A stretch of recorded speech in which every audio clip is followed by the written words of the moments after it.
성찰의 지혜라는 제목으로 말씀을 드립니다. 2025년 송년주일을 맞았습니다. 유수 같은 세월을 다시 한번 실감합니다. 1년이라는 기간이 그렇게 짧은 것도 아닌데 지나고 보면 무엇 하나 잘했다고 할 만한 것도 없이 또 이렇게 한 해를 보내게 됩니다. 아쉬움이 많습니다. 그렇다고 해서 가는 세월 야속하다고 원망만 하고 있을 수는 없잖아요. 그래서 우리가 어떻게 살아왔는지 지난 날을 한번 돌아보고 우리 자신들을 잘 성찰하면서 지혜를 얻는 시간이 됐으면 좋겠습니다. 소크라테스는 너 자신을 알라고 했습니다. 자신을 잘 돌아보고 성찰함으로써 자기를 바로 아는 것을 모든 철학의 명제로 삼았습니다. 아리스토텔레스는 자신을 아는 것이 모든 지혜의 시작이라고 했습니다. 그는 자신을 성찰하여 바로 아는 것에서부터 지혜를 얻는 출발점이 된다고 보았습니다. 이처럼 옛 성현들도 자기를 돌아보고 성찰함으로써 지혜를 얻으려고 했던 것입니다. 성찰은 인간만이 할 수 있는 기능입니다. 아무리 집에 애완견이 똑똑하고 IQ가 높아도 주인님 내가 잘못했습니다 하면서 가슴을 치면서 자기를 돌아보는 것 봤어요? 그런 게 있으면 저한테 가져오세요. 제가 1억을 주고 사겠습니다. 짐승에게는 자기를 돌아보는 기능이 없어요. 오직 사람에게만 자기를 성찰할 수 있는 기능을 하나님이 주신 것입니다. 그런데 사람마다 옳고 그름의 기준이 다르다 보니까 자기를 돌아보더라도 무엇이 잘못되고 무엇이 잘 됐는지 판단하기가 애매모호하지요. 그래서 하나님은 우리에게 성경을 주신 것입니다. 하나님의 말씀에 우리 자신을 비추어 봐서 옳고 그름을 판단하고 자기 성찰을 하는 필요성이 있는 것입니다. 그래서 잘못된 것은 회개하고 고쳐나가면서 점점 성숙한 그리스도인이 되어가는 것입니다. 그러면 올 한 해를 돌아보면서 하나님의 말씀의 거울에 우리 자신을 비추어서 볼 때 우리가 성찰해야 할 것과 또 얻을 지혜가 무엇인가 하는 것입니다. 첫째는 삶의 목적과 방법을 성찰해 봅시다. 오늘 본문 야고보서 4장 2절 3절 말씀 같이 한번 읽어봅니다. 시작. 너희는 욕심을 내어도 얻지 못하여 살인하며 시기하여도 능히 취하지 못함으로 다투고 싸우는도다. 너희가 얻지 못하면 구하지 아니하기 때문이요 구하여도 받지 못하면 정욕으로 서렸고 잘못 구하기 때문이라. 아멘.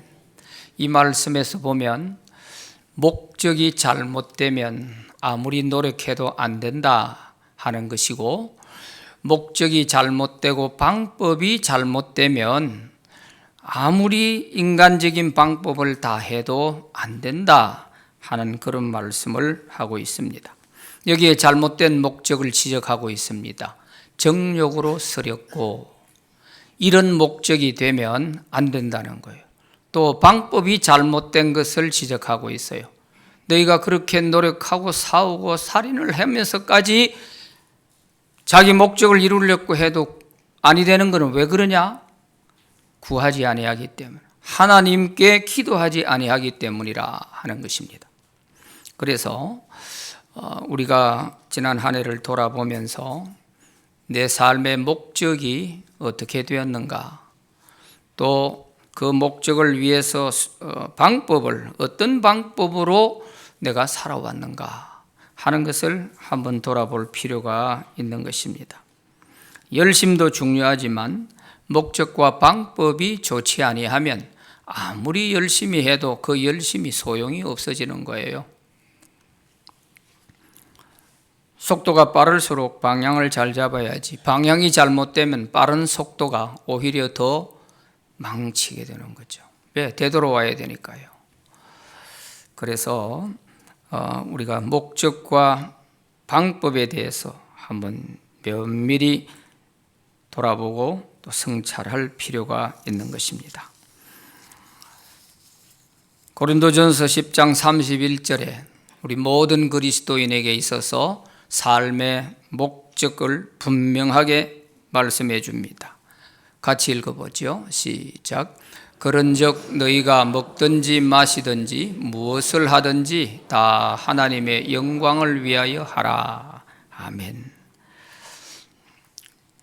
올 한 해 우리가 하나님의 영광을 위하여라고 하는 이런 목적을 가지고 열심히 하나님이 기뻐하시는 방법으로 이렇게 달려왔다면 결과에 관계없이 그 사람은 성공한 사람이라 할 수 있습니다. 수단과 방법을 가리지 않고 목적은 이루었는데 돌아보니까 너무 후회스럽다. 내가 그렇게까지 하면서 그 목적을 이루어야 되나? 이런 생각이 든다면 그건 잘못된 것이죠. 그래서 목적이 하나님의 영광을 위한 것이라 할지라도 방법도 중요한 거예요. 방법도 하나님의 뜻에 맞아야 되는 거죠. 그래서 우리가 하나님의 영광을 위하여 하는 여기에 우리 삶의 모든 목적을 맞춰서 내가 이런 일을 올해는 계획하고 이루었다 할지라도 이게 하나님의 영광을 위한 것인 게 맞나? 또 이런 방법으로 했는데 이것이 하나님이 기뻐하실 방법이 맞나? 이런 거를 면밀히 생각해 봐야 되는 거예요. 이거를 빼놓고 그저 목적이 이루어졌으니까 할렐루야다. 그거 아닙니다. 성공하고도 목적을 이루고도 실패한 사람이 있고 실패한 것 같이 보이는데도 성공한 사람이 있어요. 왜 그럴까요? 하나님께 인정받지 못하는 것은 목적을 이루고 성공해도 그것이 실패가 되는 거예요. 그래서 우리는 하나님의 영광을 위한 목적을 바로 세우고 방법에 있어서도 하나님 기뻐하시는 방법으로 우리가 달려가고 그리고 하나님께 구하는 거예요. 내 인간의 능력과 지혜를 가지고 하려고 발버둥을 쳐보지만 그것만으로는 안 된다는 거예요. 너희가 얻지 못하면 하나님께 구하지 아니하기 때문이라고 분명히 너희 방법이 잘못됐다고 말씀하잖아요. 잠언 16장 3절에 너희 행사를 여호와께 맡기라. 그리하면 내가 경영하는 것이 이루어지리라 그랬습니다. 하나님께 맡기고 우리가 기도하면서 우리가 추진해 나가야 돼요. 기도하지 않는다는 것은 교만한 것이죠. 내 힘과 능력으로 얼마든지 할 수 있다는 거 아니겠습니까? 하나님은 그런 걸 좋아하지 않으세요. 올 한 해 우리가 살아온 방향이 목적과 방법이 잘못된 것이 있다면 수정해서 새해 계획을 세우시고 또 새해를 맞이할 수 있기를 바랍니다. 두 번째는 무엇을 더 가까이 하며 살았는지 성찰해 봅시다. 4절 말씀에 오늘 본문 4절 말씀에 보면 가늠한 여인들아 세상과 벗된 것이 하나님과 원수됨을 알지 못하느냐? 그런즉 누구든지 세상과 벗이 되고자 하는 자는 스스로 하나님과 원수되는 것이니라 그랬습니다. 여기서 말하는 가늠한 여인들아 하는 말은 가늠하다 붙잡혀온 그런 여자들을 두고 하는 말이 아닙니다. 세상이 하나님보다 더 좋아서 세상에 푹 빠져 있는 사람들을 가리켜서 여기서 가늠한 여인들아 이렇게 표현한 것입니다.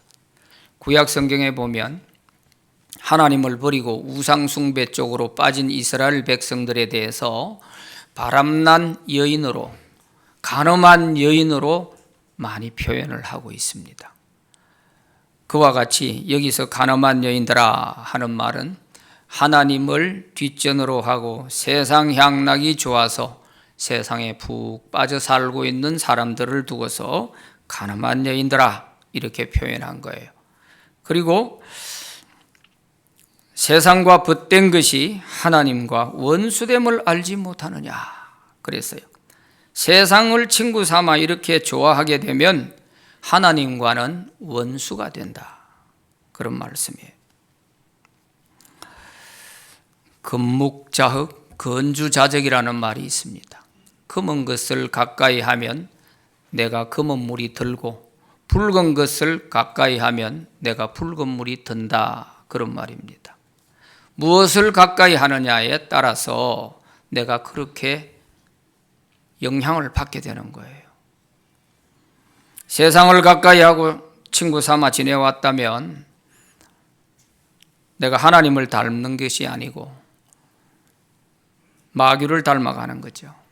그러나 하나님을 가까이 한 사람은 하나님의 벗이 되고 하나님을 닮아가는 사람이 될 것입니다. 내가 이렇게 세상이 좋아서 세상에 빠져 있으면서 왜 올해 무언가 계획한 일들이 잘 안 되나 이렇게 생각한다면 그거는 당연한 결과라고 받아들여야 되지 이상한 게 아닙니다. 그래서 아브라함은 하나님의 벗이라 칭함을 받았다고 야고보서 2장 23절에서 말씀하고 있습니다. 아브라함이 하나님의 벗이라는 거, 하나님의 친구가 됐다는 거예요. 그 말은 세상보다도 하나님이 더 좋아서 하나님과 가까이 했다 하는 말씀이죠. 올 한 해 우리가 하나님을 가까이 하기보다 세상을 가까이 하며 살아왔다면 이것 또한 회개하고 그 길을 조정해서 새해에는 우리 삶의 중심이 하나님께로 좀 더 기울어져서 하나님을 가까이 하며 살아갈 수 있기를 바랍니다. 야고보서 4장 8절 같이 한번 읽어봅니다. 시작. 하나님을 가까이 하라. 그리하면 너희를 가까이 하시리라. 죄인들아 손을 깨끗이 하라. 두 마음을 품은 자들아 마음을 성결하게 하라. 아멘. 하나님을 가까이 하면 하나님도 우리를 가까이 하신답니다. 우리가 하나님을 멀리 하기 때문에 하나님과 멀어지는 거예요. 하나님이 우리를 멀리 해서가 아니에요. 우리는 항상 세상이냐 하나님이냐 이 사이에서 갈팡질팡할 때가 있죠. 이런 두 마음을 품으면 안 된다는 거예요. 두 마음을 품으면 안 돼요. 그래서 우리는 하나님을 가까이 하면서 또 하나님이 우리 손을 꼭 붙잡고 이렇게 갈 수 있는 그런 새해가 되기를 바랍니다. 세 번째는 성령의 인도하심에 얼마나 순종하였는지 성찰해 봅시다. 5절 말씀 같이 읽어봅니다. 시작. 너희는 하나님이 우리 속에 거하게 하신 성령이 시기하기까지 사모한다 하신 말씀을 헛된 줄로 생각하느냐. 예수를 믿고 하나님의 자녀가 된 사람은 다 우리 안에 성령이 내주하고 계십니다. 우리 안에 성령이 안 계시면 그 사람은 난 크리스찬이 불신자예요. 신자와 불신자를 구별하는 것이 뭐냐면 우리 안에 성령이 계시나 안 계시나 요거 차이거든요. 뭐 그 사람이 착한 행동을 하냐 좀 나쁜 행동을 하냐 이걸 가지고 신자냐 불신자냐 구별하는 게 아닙니다. 우리 안에 성령이 계시나 계시지 않느냐. 로마서 8장에서 분명히 그랬어요. 너희 안에 성령이 없으면 그리스도인이 아니라고 그랬어요.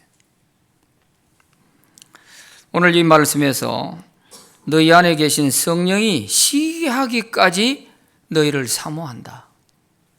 그런 말씀을 하십니다. 이게 헛된 줄로 생각하냐?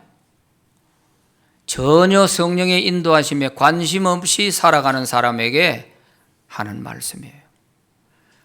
너희 안에 계신 성령께서 너로 하여금 바른 길로 가도록 시기하기까지 사모하며 너희를 바르게 인도하려고 하는데 너희들은 왜 그렇게 외면하고 네 마음대로 가냐, 그 말이에요. 하나님은 질투의 하나님이시라, 그런 말씀을 구약에서 하십니다. 또 여기에서는 성령이 시기하신다, 이런 표현을 하세요. 하나님이 우리를 시기하거나 질투한다는 것은 우리 인간의 시기와 질투와는 달라요. 우리 인간이 시기하고 질투하는 것은 내 욕심에서 나오는 거예요. 그렇지만 하나님이 우리에 대한 시기와 질투는 하나님의 욕심이 아니에요. 우리를 아끼기 때문에 우리로 하여금 나쁜 길로 가는 것을 그대로 볼 수가 없어서, 그래서 가지 못하게 막기도 하고 끌어당기기도 하고 붙잡아 매두기도 하고 그렇게 하시는 거예요. 질투하신다, 하나님이 질투하시는 하나님이시다, 이 표현이 좀 어떻게 보면 너무 인간적인 표현인데, 그러나 전혀 인간의 질투와는 다른 거예요. 하나님이 자기 자녀를 마귀가 끌고 가는데 그걸 보고 가만히 있으면 되겠어요? 자기 자녀를 마귀에게 뺏길 수 없다는 거예요. 그래서 어떻게 하든지 자기 자녀를 되찾아오려고 하는 이런 표현을 가리켜 질투한다, 이런 표현을 쓰는 거예요. 여러분 생각해 봐요. 내 아내나 남편이 다른 사람을 유혹해가 데리고 가는데 그거 가만히 보고 있으면 그거 정말 사랑하는 게 맞아요? 아니잖아요. 질투심이 나죠. 인간의 욕심에 기인된 그런 질투라 할지라도, 왜? 내 아내를 사랑하고 내 남편을 사랑하기 때문에 그런 질투심이 나오는 거예요. 그것처럼 하나님께서도 자기 자녀들을 마귀가 끌고 가는데 그걸 보고 가만히 있으면 안 되잖아요. 그래서 하나님은 자기 자녀로 한번 점 찍어 놓은 사람은 무슨 일이 있어도 하나님의 뜻대로 살아갈 수 있도록 이끌어 가시는 거예요. 성령을 통하여서 이끌어 가시는 거예요. 성령의 인도를 거부하게 되면 여러 가지 문제가 생기는 겁니다. 그래서 때로는 우리 가려고 하는 길을 가신 채로 막기도 하고요. 또 때로는 사고를 통해서 가는 길을 막기도 하고, 때로는 정 안 될 때는 병원에 입원을 시켜서 딱 눕혀놓기도 하고 그러는 거예요. 우리가 미련해서 하나님이 하시는 그 일을 못 깨달았을 뿐이지, 하나님은 그렇게 해서라도 우리로 하여금 세상 길로 빠져나가는 것을 보고 계시질 않는 거예요. 이렇게 성령께서 우리를 인도하시려고 하기 때문에 성령의 인도하심에 우리가 순종하고 성령의 인도하심에 따라 살아가는, 이것보다 더 좋은 게 없어요. 안 될 것 같아도 끝에 가서 보면 잘된 일이고, 잘된 것 같아도 사탄의 유혹에 빠지면은 끝에 갔으면 실패하고 그래 됩니다. 그래서 우리는 반드시 성령의 인도하심을 받아야 하는 것입니다. 성령께서 인도하실 때 그것을 거부하고 우리가 발버둥 치면 그것은 내 자신만 자꾸 다칠 뿐이에요. 사도 바울도 자기의 지난 날을 회고하면서 하나님께서 자기로 하여금 가야 할 길을 못 가게 가로막은 것을 어떻게 표현했냐 하면, 고린도후서에서 가시채를 가로막아 놨는데 내가 그걸 모르고 뒷발질을 했다 그랬어요. 그러면 내만 다치는 거죠. 하나님이 그 길을 못 가도록 가시다발을 그 앞에다가 놔뒀는데 그거를 발로 걷어차고 그 길로 가려고 하니 다치는 것은 내만 다치는 거죠. 그래서 하나님이 사랑하는 사람일수록 우리에게는 또 어려움이 많을 수도 있습니다. 그 단계에 이르기까지는 그럴 수도 있어요. 그래서 오해를 하지 말아야 돼요. 어떤 사람은 아주 뺀질뺀질하게 농땡이 치고 일하는데도 보면 뭐 하는 일마다 잘 되는 것 같아. 그런데 나는 조금만 마음만 좀 안 좋은 마음을 품어도 하나님이 금방 깨닫게 하실 때가 있어요. 그거는 하나님이 사랑하시기 때문에 그런 거예요. 그러나 못된 짓을 하고 수단과 방법을 안 가리고 뭐 해가 잘 되는 것 같이 보이는 그거 부러워하면 안 됩니다. 결과를 봐야죠. 길고 짧은 것은 대봐야 안다고 하잖아요. 결과를 봐야 되는 거예요. 그래서 그런 지 마음대로 살면서도 잘 돼가는 그거 부러워하지 말고 오히려 나에게 정말 마음만 나쁜 마음을 먹어도 금방 깨닫게 해주시는 이런 하나님이시라고 느껴진다면 하나님이 정말 나를 많이 사랑하시는구나, 정말 눈동자처럼 나를 아껴주시는구나, 이렇게 믿을 수 있기를 바랍니다. 히브리서 12장 7절 8절 말씀 같이 읽어봅니다. 시작. 너희가 참음은 징계를 받기 위함이라 하나님이 아들과 같이 너희를 대우하시나니 어찌 아버지가 징계하지 않는 아들이 있으리요? 징계는 다 받는 것이거늘 너희에게 없으면 사생자요 친아들이 아니니라. 아멘. 내가 나쁜 길로 갈 때 아버지가 가만히 보고 있으면 그 아버지도 아니죠. 하나님이 자기 자녀들이 잘못된 길로 가는데 가만히 놔두면 안 되잖아요. 그래서 징계를 하는 겁니다. 사랑하는 아들에게 징계가 없으면 그건 내버린 자식이라는 거예요. 사생자요 친아들이 아니니라 그랬어요.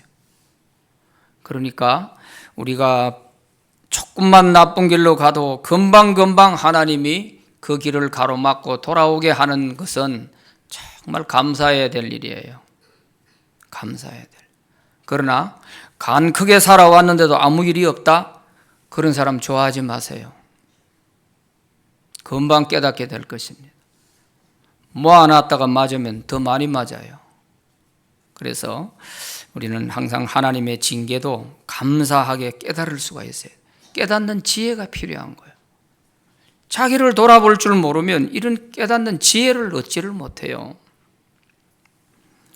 로마서 8장 13절 14절 말씀 같이 읽어봅니다. 시작. 너희가 육신대로 살면 반드시 죽을 것이로되 영으로서 몸의 행실을 죽이면 살리니 무릇 하나님의 영으로 인도함을 받는 사람은 곧 하나님의 아들이라. 아멘. 성령의 인도를 못 받으면 그 하나님 자식 아니라는 거예요. 그러니까 우리가 꼭 성령에 민감하시기를 바랍니다. 어떻게 성령의 인도를 받느냐? 기도할 때 성령이 인도하십니다. 기도하는 자체가 뭐예요? 하나님께 맡기고 하나님 어떻게 하면 좋을까요? 하나님 나를 인도해 주세요. 이거 아니에요? 그러니까 기도할 때 성령께서 반짝반짝하는 지혜를 주시기도 하고 잘못된 길로 갈 때는 너 그러지 마라. 더 이상 나가면 안 돼. 이렇게 말씀하실 때도 있고요. 그러니까 기도하는 사람이 성령의 인도함 받을 수 있고요. 두 번째는 성경 말씀을 읽을 때 성령의 인도를 받습니다. 예배를 드릴 때, 말씀을 들을 때 성령의 인도를 받아요. 말씀으로 인도하시기 때문이에요. 그래서 기도하고 성경 말씀을 항상 이렇게 읽다 보면 성령께서 그때그때 일러주시는데 그래도 외면하고 자꾸 고집 피우고 가면은 안 되는 겁니다. 저도 어제 설교 준비하면서 성경 말씀을 읽다가 더 이상 진도를 나갈 수가 없고 그 자리에 멈춰서 기도를 했어요. 더 이상 넘어갈 수가 없는 거예요. 왜? 성령께서 제 마음을 여기서 멈추게 하시고 기도하게 하시는 거예요. 그래서 회개할 거는 회개하고 또 무엇이 잘못됐는가 돌아보게 되고 이렇게 우리가 성령의 인도함을 받는 것이 얼마나 중요한지 몰라요. 물을 떠난 고기가 살 수 없잖아요. 예수 믿는 성도는 성령의 인도함을 떠나서는 그리스도인이 있을 수가 없어요. 그래서 우리는 항상 성령의 인도함을 받고 살아가는 그게 제일 형통하고 좋은 길이다 하는 것입니다. 올해도 성령의 능력으로 우리가 살기로 마음을 먹었습니다만 성령의 인도하심을 느끼지 못하고 그냥 이렇게 살아왔다면 많은 그런 아쉬움이 남겠죠. 자, 네 번째는 겸손과 교만을 성찰해 봅시다. 오늘 본문 6절 말씀에 다 같이 한번 읽어보죠. 시작.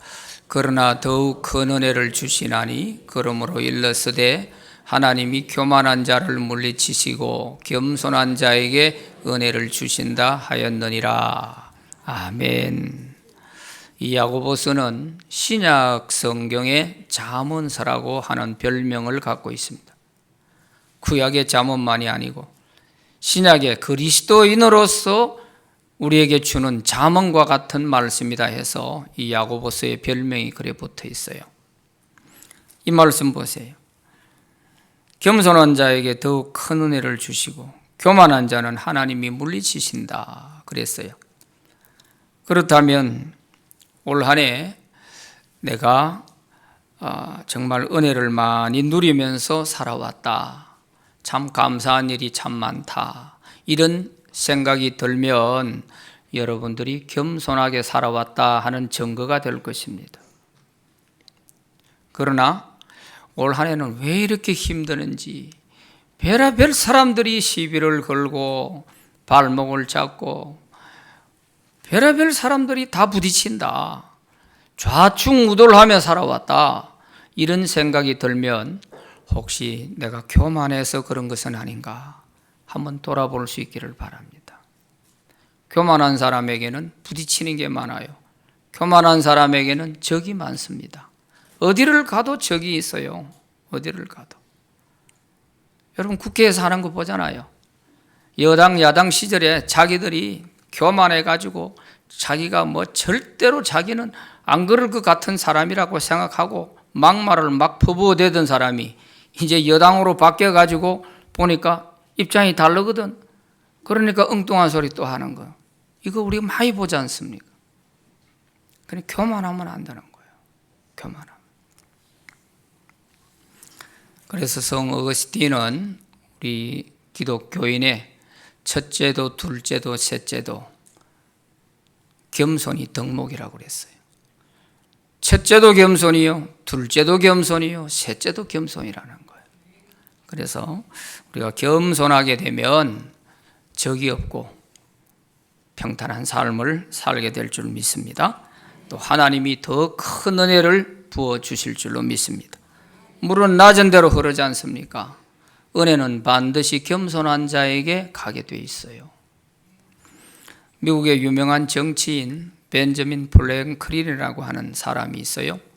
정치인이 되다 보니까 지역 주민들 어른들을 자주 찾아보고 인사를 하러 다니죠. 한 번은 어른에게 인사를 하고 나오다가 앞에 추녀 끝에 문에 이마를 꽝 하고 부딪혔습니다. 그러자 옆에 있던 어른께서 하시는 말씀이 보게 젊은이 앞으로 인생을 살아갈 때에 머리를 숙이면 숙일수록 그만큼 부딪히는 일이 없을 걸세 하고 일러줬다는 것입니다. 우리가 겸손하게 살면 부딪히는 게 없어요.